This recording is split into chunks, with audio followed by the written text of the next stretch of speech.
की बात यहाँ पर विशेषता से।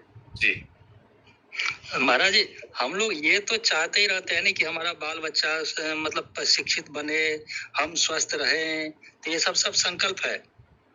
हाँ, संकल्प है, लेकिन क्या ऐसा चाहने से बाल बच्चा स्वस्थ रहता है, बीमार नहीं होता? उसके लिए हम लोग जीवन शैली तो उस तरह से बनाते हैं ना कि बीमार नहीं वाला काम ना जीवन शैली करें। के लिए किसी ने मना नहीं किया। अच्छा भोजन करो, सात्विक भोजन करो, समय पर भोजन करो, जैसा वैद्य डॉक्टर बताते हैं उस हिसाब से कुपथ्य से बचो, इसके लिए कोई मना ही नहीं है। लेकिन हम चाहते हैं ऐसा ही हो, यही तो बंधन है, और क्या बंधन है? ये सब करते हुए भी तो बीमार हो ही जाते हैं। हमारे हाथ में थोड़ी है, चाहने से तो नुकसान के सिवाय कोई फायदा है नहीं।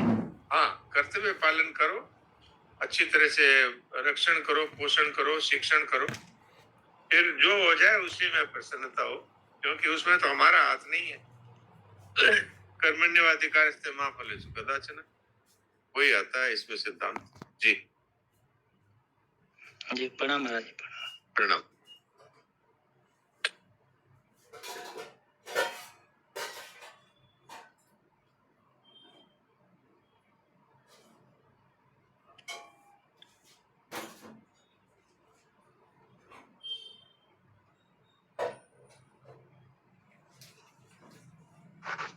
और किसी ने कोई बात पूछनी हो तो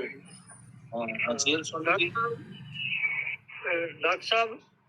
हाँ जी बोलिए। ये 400 कितना है, ये 19 पेज है, यहाँ आया है। वैसे पहले बात हुई है लेकिन भूल गया हूँ, सच्ची बात, कि भगवान ने व्यतिरेक रीति से कहा है कि संकल्पों का त्याग किए बिना मनुष्य कोई सा भी योगी नहीं होता। और यहाँ अन्वय रीति से कहते हैं कि संकल्पों का त्याग करने से मनुष्य योगारूढ़ हो जाता है। तो मैं ये पूछना चाह रहा हूँ कि व्यतिरेक रीति और अन्वय रीति सरल शब्दों में हम क्या कह सकते हैं?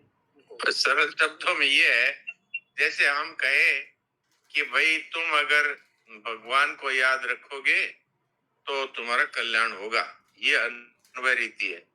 और अगर तुम भगवान के विरुद्ध चलोगे तो नरकों में जाओगे, ये व्यतिरेक रीति है। यानी एक बात को पहले सकारात्मक रूप से कहना और फिर उसको नकारात्मक रूप से भी कहना। तो ऐसे भगवान ने पीछे दूसरे श्लोक में ये कहा कि संकल्पों का त्यागी है वो किसी प्रकार नहीं, संकल्पों को रखने वाला किसी भी प्रकार का योगी नहीं हो सकता। और यहाँ पर कहते हैं कि संकल्पों का जो त्याग कर देगा वो योगी हो जाएगा, तीनों तरह का। तो उल्टे सीधे दोनों तरीके से समझाया, इसी को अन्वय और व्यतिरेक कहते हैं। जी ठीक है जी, राम राम।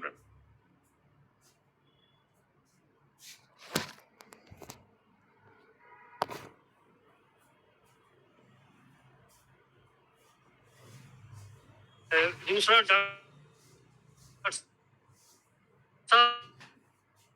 आपकी आवाज कट रही है थोड़ी, कट के दोबारा जुड़ जाओ स्वामी जी, आवाज ठीक हो। महाराज जी राम राम। महाराज जी, महाराज जी आपकी भी कर लीजिए। मतलब आप ये भजन तो गाएंगे, आप पद भजन तो गाएंगे आज। हाँ। और अगर आप वो जो मारवाड़ी में मीरा का गाते थे, जब वो मीराबाई जी विग्रह में चली गई थी, तो वो जो आपने एक बार पहले भी सुनवाया था, इच्छा है कि आज भी सुने, आगे आप देखें। अच्छा, कौन सा? मारवाड़ी में आखिरी का है, आखिरी समय का, मतलब जब मीरा विग्रह में जानी थी, ऐसा की बात है। आखिरी पद। हाँ ठीक है, मैं कोशिश करूंगा, अगर वो मुझे अभी मिल जाएगा तो जरूर आज बोलने का विचार है। प्रणाम। वो पद ये तो नहीं था कि दिल विश्वास की जो वाला, हाँ वही है, यही है। अच्छा जी, प्रणाम। यही है ये। जी महाराज जी राम राम। महाराज जी, मैं एक जगह पढ़ रहा था कि धर्म को जानने के लिए धर्म हाँ। का तत्व को जानने के लिए 3 प्रमाण है। एक प्रमाण है वेद, दूसरा हाँ। प्रमाण है धर्म शास्त्र, तीसरा प्रमाण है लोकाचरण। तो ये हाँ। दूसरा प्रमाण जो है वो धर्म शास्त्र, उसमें क्या होता है?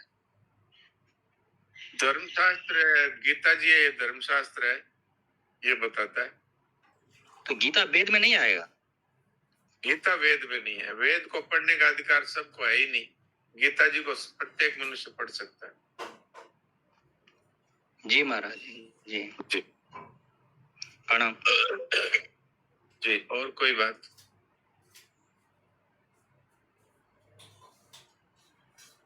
डॉक्टर साहब प्रणाम। प्रणाम जी। डॉक्टर साहब, अभी पिछले अध्याय में पूछने का तो मेरा बहुत मन बना था, लेकिन शायद समय की कुछ ऐसी व्यवस्था थी जो नहीं बन पाई। उसमें ये रेचक और पूरक और कुंभक 3 चीजें बताई थी पढ़ाई हमने। हाँ जी। तो ये मेढक जो है ना, हाँ। मेढक बारिश के दिनों में हाँ।